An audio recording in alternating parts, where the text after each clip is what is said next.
point where we're going to go over some sensitive material. Sexual misconduct is a very serious issue.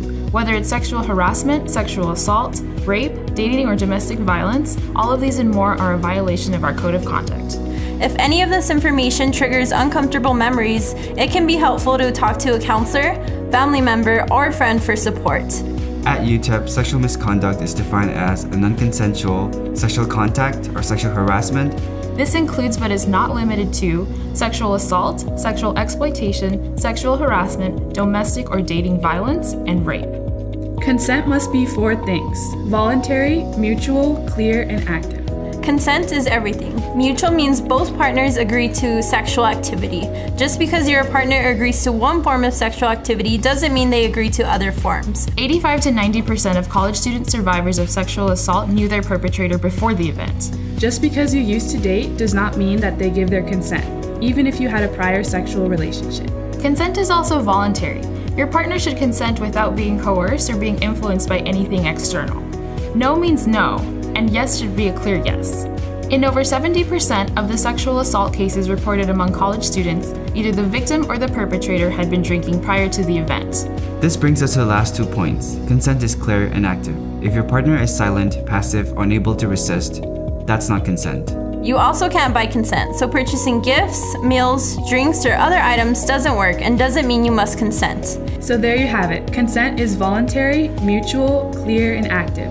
Sex without consent is assault. Domestic and dating violence is a pattern of abusive behavior that intimate partners use to gain or maintain control over their partner by using any of the following tactics: intimidation, humiliation, manipulation, Fear, isolation, terror, coercing, threatening, blaming, hurting, injuring, and wounding. Stalking is another form of harassment, and stalking doesn't always have to be in person either.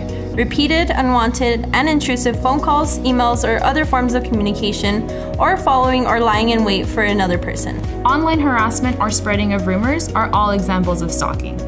If you suspect you're being stalked, notify someone of authority from the UTEP Police Department, faculty, or staff.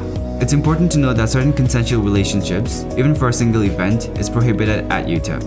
A coach or an athletic staff and certain athletes or student assigned or associated with athletics department, such as interns or student employees, a faculty member, and a student who is enrolled under a faculty member course or under a supervision of a faculty member.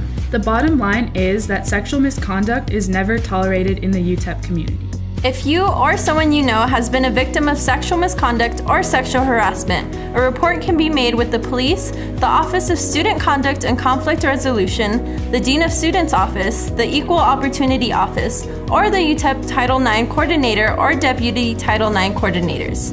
For the full list, you can visit www.utep.edu/Title IX.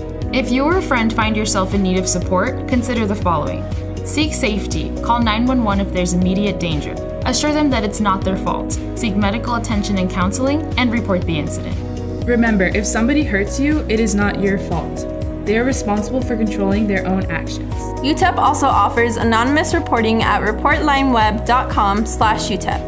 So if your friend has been a victim of sexual misconduct or sexual violence, such as sexual assault, rape, stalking, sexual harassment, or domestic and dating violence, report it and don't be silent.